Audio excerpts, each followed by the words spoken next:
Um. Anyway, let's continue. Let's continue. So when Joe Brandon came into power, we got back to the culture war stuff. And it took around 3 to 4 years, but we're finally there. We're at peak culture war silliness.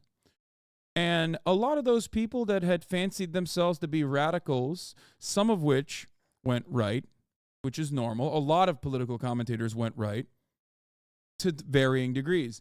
Some of them went right during COVID and decided they're actually anti-vaxxers, and actually then they're like MAGA communists and they're patriotic socialists, whatever. All of this nonsensical, anti-materialist ideologies that were merged together in an effort to capture a new market. Because many of the guys that you watch are ultimately content creators themselves, myself included. Okay? My job is to entertain and educate as best as I possibly can. And that is the main purpose of many of the content creators that you watch, as long as we're being charitable. But then there's a secondary interest there. Here's the thing. I do a lot of dumb stuff. I do a lot of dumb content. I do a lot of collabs. I do some gaming every now and then. Don't get mad at me and say, Hassan, you never game.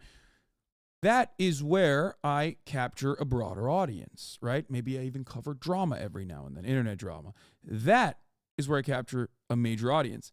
My politics doesn't change.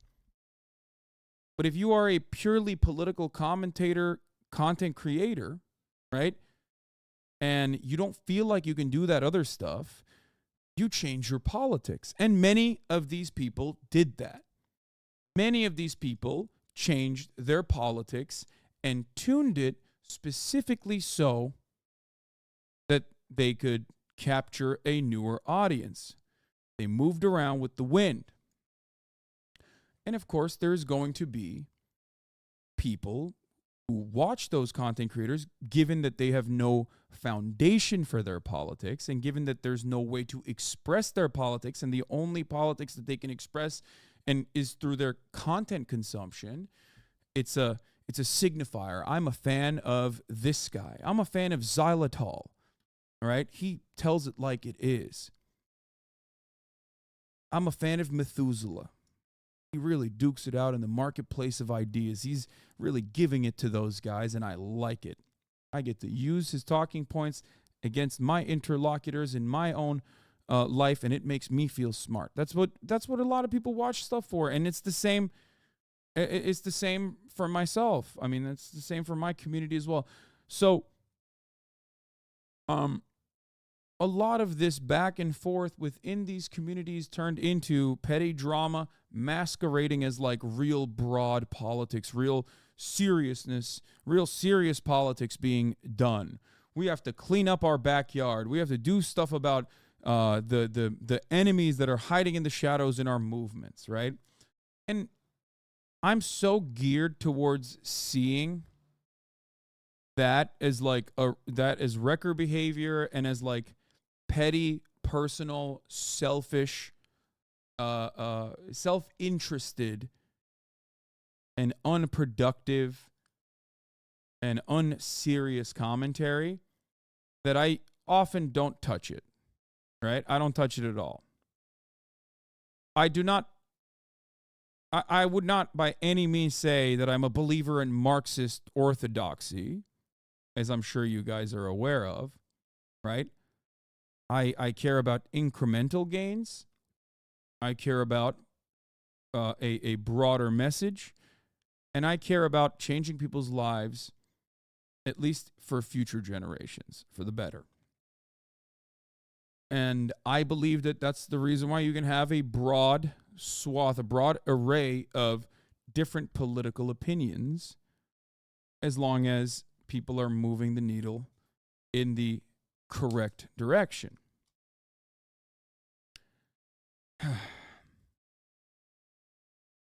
That's what my stated goal was always, and it still will be, right?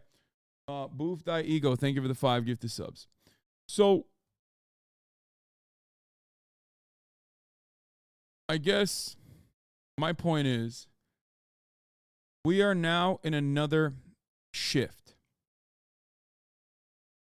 We are now in another shift in the political commentary sphere that is albeit marginal and completely insignificant in the grand scheme of things. But that shift that we're at now, John Niddle, thank you for the 5 year the subs, is the shift of liberalism. People fancy themselves to be European-style social democrats, but not adjusted to American politics, right? This is where we're at now. And I see it every day. I think a big signifier that you are watching someone or reading someone's takes that is a part of this shift is if they are consistently trying to attack other content creators that are also on the left. And not like the Jimmy Dores of the world, but instead like people who are marginally differentiated from their position and making a mountain out of a molehill and telling you sweet nothings about how serious this actually is.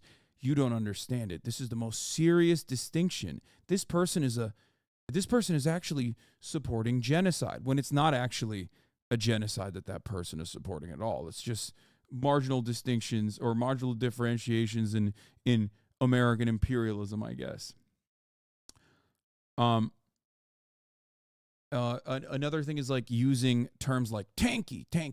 That's another great one. It's like we have to clear out tankies from our communities. Something I've seen quite a bit being talked about on Twitter especially has been the attitude that it's like if we don't try to tamper, if we don't really squash the really crazy guys in our movement on the left, us progressives, we're going to start losing political battles. Now that is, if you're like a real one,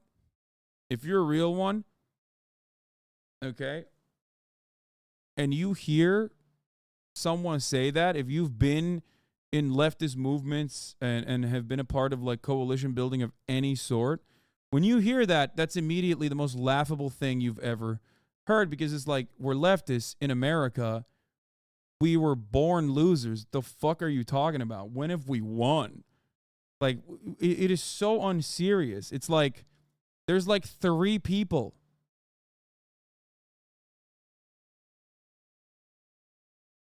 Okay? There's 3 people out there that have like a margin of power, a fraction of power, and you're out here talking about how like, oh, we have to capitulate to like liberals who are capitulating to reactionaries in order to, you know, what? What is the gain in that situation? Nothing. We're not even gaining anything in that circumstance. So, yeah, Radlip's talking about tankies in the Imperial Court. That's the greatest military power in the world. Is so funny. Exactly. People shouting at YouTube accounts with 50K subs. Yes, this comes from a place of powerlessness. Something that I've talked about with respect to cancel culture and how it manifests in progressive circles all the time. When you are powerless,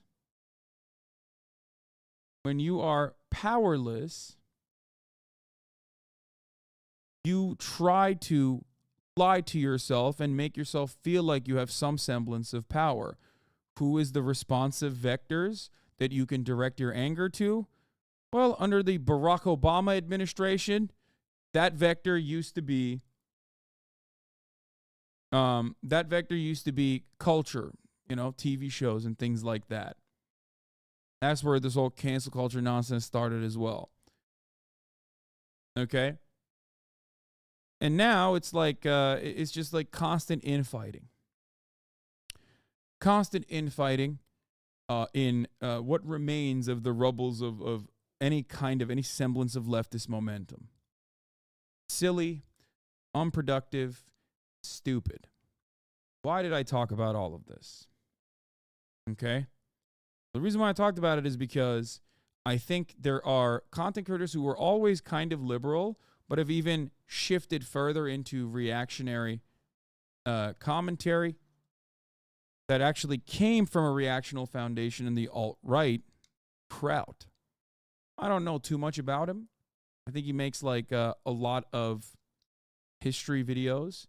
But Fredda here is talking about, I guess, Kraut's YouTube content revolving around a defense of liberal history, liberal political theory, masquerading as history. Kraut is always fucking raised to be fair. The only thing I knew about him was that he called me a cockroach a bunch of times. And as soon as I heard that, I was like, oh, I'm checked out.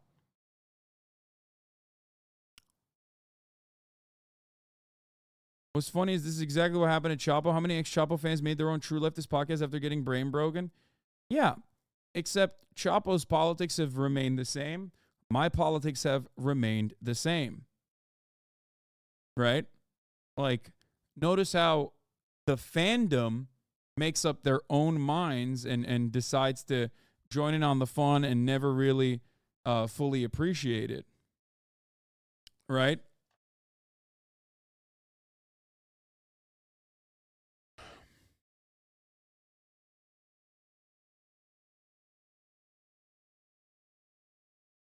Same goes for the Chapo Boys. Same goes for myself. Same goes for Majority Report. There are definitely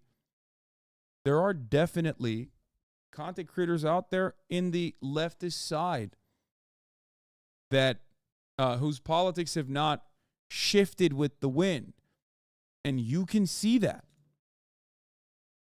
There are plenty of content creators on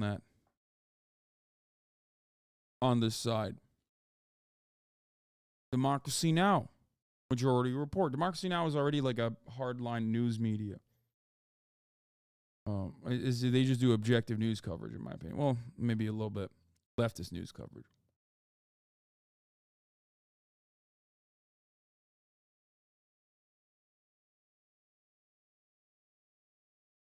So, not Majority Report has had name change. They got hacked and just their Twitter back. They not Ape Terminal? What do you mean?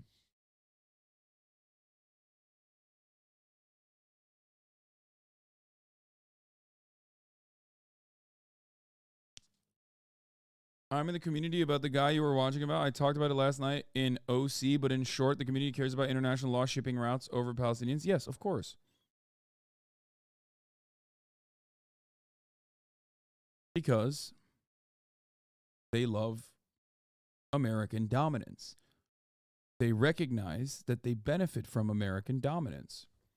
And if the dominant American prevailing attitude from the State Department is that the Houthis deserve to be blown to bits, the people of Yemen deserve what's coming.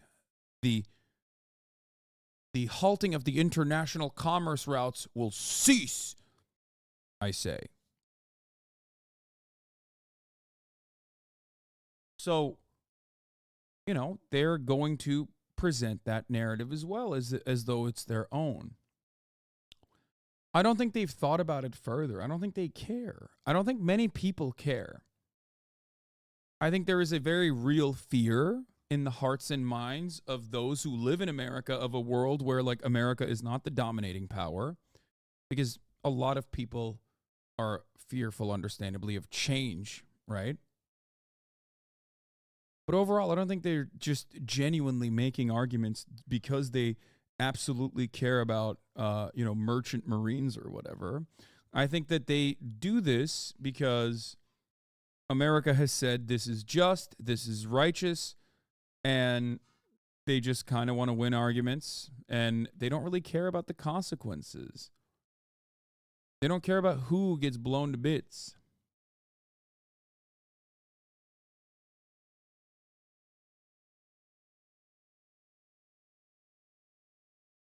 That's it. The goal is to get people to care. That is my goal. And unfortunately, it is no different when people come and look at my body of work and try to pick it in the same way that Republicans do.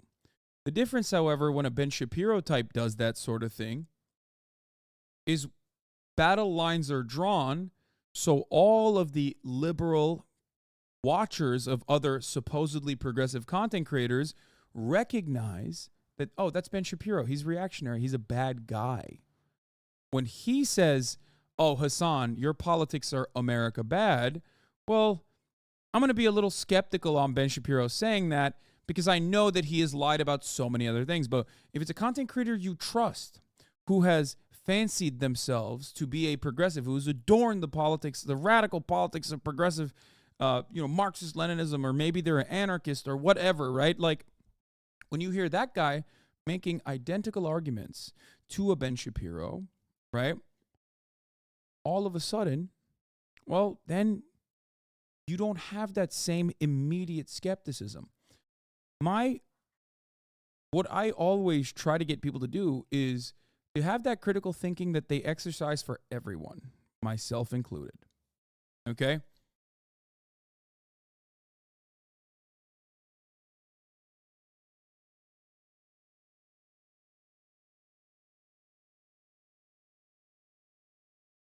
That's it.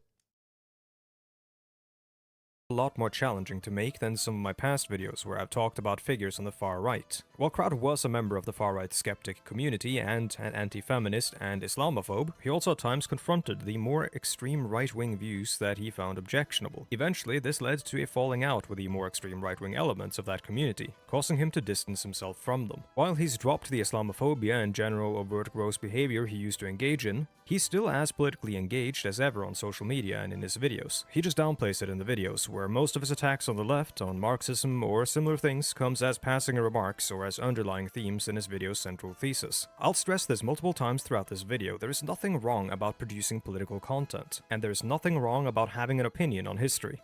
Nowadays, Kraut is center-right, and much of what he says sounds reasonable at a surface level. Everything needs a lot of unpacking in order to understand how he's not really teaching history so much as simultaneously creating an impression of history and wielding that impression to communicate a political message.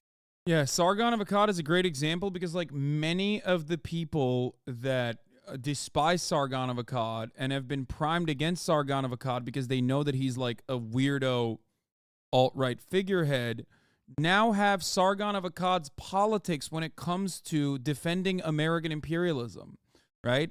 And they don't even think about it because Sargon of Akkad is in the rear view mirror, right? So you don't even think about that. But like, there's never a question among so many as to why they are almost identically in line when it comes to foreign policy with so many figures that they hate.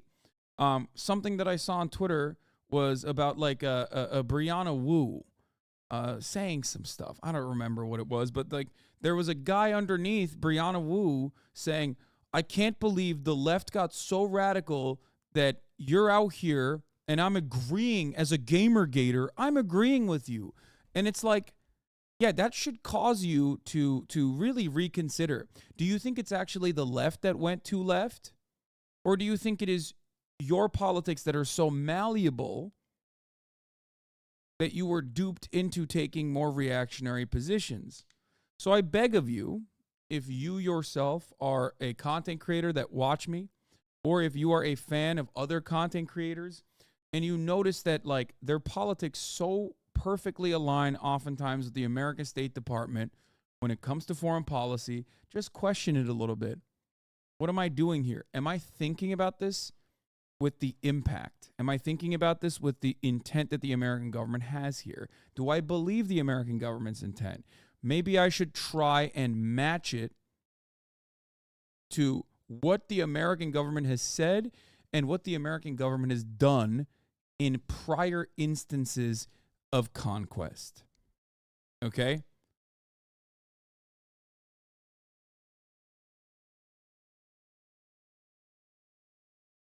What is this?